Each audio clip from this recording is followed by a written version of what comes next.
ကဘာမြေကြီးကိုအာကာသထဲကနေကြည့်လိုက်မယ်ဆိုရင်အဖျားရောင်တွေးကြောမြင်လေးတွေဖြာထွက်နေတာကိုတွေ့ရပါလိမ့်မယ်။အဲ့ဒါတွေကတော့မြစ်တွေပဲဖြစ်ပါတယ်။ ဒီနေ့မှာတော့အမေဇုံတောနက်ကြီးတဲကနေအာဖရိကတဲခံတာယာတွေအထိ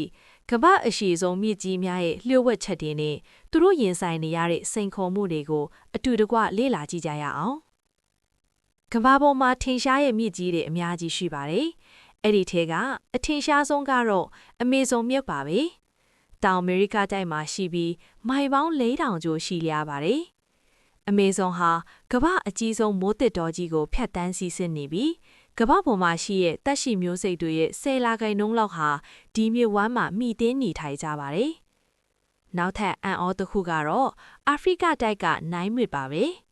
သူကတော့ကမ္ဘာအရှည်ဆုံးမြစ်အထိသတ်မှတ်ခံထားရပြီးမိုင်ပေါင်း4000တိတိုင်းကျော်ရှိပါတယ်။ရှီဟောင်အီဂျစ်ယဉ်ကျေးမှုကြီးပေါ်ထွန်းလာတာဟာဒီနိုင်မြစ်ကြီးရဲ့ကျေးဇူးကြောင့်ပါပဲ။တဲကန်တာရကြားတဲ့ကအိုယေစစ်ကြီးတစ်ပွဲဖဲနေတာပါ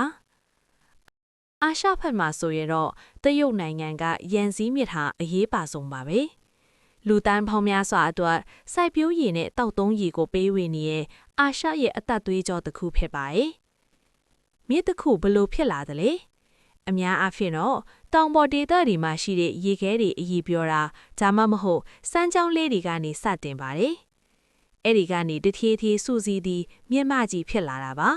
။မြင့်ရည်ရဲ့စီးဆင်းမှုအရှိန်ဟာကမ္ဘာမြေမျက်နှာပြင်ကိုတောင်ပြောင်းလဲပြနိုင်ပါတယ်။ဥပမာအမေရိကန်ကနာမည်ကျော် Grand Canyon ကြီးဆိုရင်ကိုလိုရာဒိုမြစ်ရဲ့ရေတိုက်စားမှုကြောင့်နှစ်တန်းပေါင်းများစွာကြာတဲ့အခါကြောက်တောင်ကြီးတွေပြတ်ပြီးဖြစ်ပေါ်လာတာပါ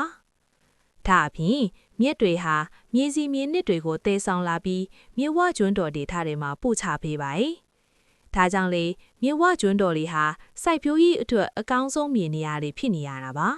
။မြစ်ကမ်းဘေးတွေနဲ့ရေတိမ်ဒေသတွေ wetlands တွေဟာဇီဝမျိုးစုံမျိုးကွဲတွေအကျွယ်ဝဆုံးနေရာတွေပါ။ငါးတွေ၊ဖားတွေ၊နှက်တွေနဲ့ရေနေသက်တော်တွေဟာဒီနေရာတွေမှာပဲဥသားပေါက်ကြပါတယ်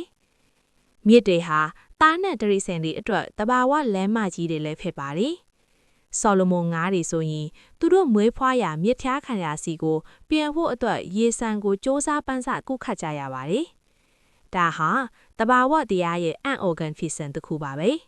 ။မြစ်တွေကဒေသတစ်ခုရဲ့ယာတီဥကိုလည်းထိန်းညီပေးပါတယ်။ရေငွေ့ပြန်ခြင်းအဖြစ်မိုးရွာစေသလိုပူပြင်းတဲ့ဒေသတွေမှာအပြူချိန်ကိုလျော့ကျစေနိုင်ပါတယ်။ဒါပေမဲ့ဝိုင်းနဲ့ဆရာကောင်းတာကဒီနေ့အချိန်မှာကမ္ဘာမြစ်ကြီးတွေဟာအန်ဒီယန်နဲ့ရင်ဆိုင်နေပါပြီ။အထူးကတရားခံကတော့လူသားတွေပါပဲ။စက်ယုံကထက်တဲ့အစိတ်အတောက်တွေနဲ့ပလတ်စတစ်အမိုက်တွေနဲ့စိုက်ပျိုးရေးဓာတုဆေးဝါးတွေဟာမြစ်ထဲကိုစီးဝင်နေပါတယ်။ဒီအရာတွေကရင်းနှီးတတူဝါတွေကိုတေးစေယုံတာမကဒီရေကိုတောက်သုံးတဲ့လူသားတွေကိုပါကျန်းမာရေးထိခိုက်စေပါတယ်။နောက်တစ်ခုကတော့ရေကားတာတွေစောက်လုပ်ခြင်းပါ။လျှက်စစ်မီလိုအပ်ပေမဲ့ရေကားတာတွေဟာမြစ်ရဲ့တဘာဝစီးဆင်းမှုကိုပိတ်ဆော့လိုက်သလိုဖြစ်စေပါတယ်။ငါးတွေရဲ့လမ်းကြောင်းပျောက်သွားတယ်။အနေပို့ချမှုတွေရပ်တန့်သွားပါတယ်။ဒါအပြင်ယာဒီဥရုဖောက်ပြန်ခြင်းကြောင့်တချို့မြစ်တွေဟာခန်းချောင်လာပြီးတချို့နေရာတွေမှာတော့ရေကြီးမှုတွေဆိုးရွားစွာဖြစ်ပေါ်နေပါတယ်။မြစ်လေးတွေကျန်းမာမှာကျွန်တော်တို့ကမ္ဘာမြေကျန်းမာမှာပါ။ကံကောင်းလာတစ်ခုကတော့ကမ္ဘာနိုင်မဲ့အတော်များများကဒီ NDA ကိုတတိထားမိလာကြပါပြီ။မြစ်ချောင်းတွေကိုပြန်လဲကုစားဖို့တစ်ပင်တွေပြန်စိုက်ဖို့ကြိုးစားနေကြပါတယ်။ကျွန်တော်တို့တဦးချင်းစီအနေနဲ့လဲပလတ်စတစ်လျှက်သုံးတာရေကိုချွေတာတာမျိုးတွေလှုပ်ဆောင်နိုင်ပါတယ်။ဘာကြောင့်လဲဆိုတော့မြစ်ဆိုတာရေစည်းကြောင်းတသက်မဟုတ်ပါဘူး။သူကသက်ရှိအားလုံးရဲ့အသက်သွေးကြောဖြစ်နေလို့ပါ။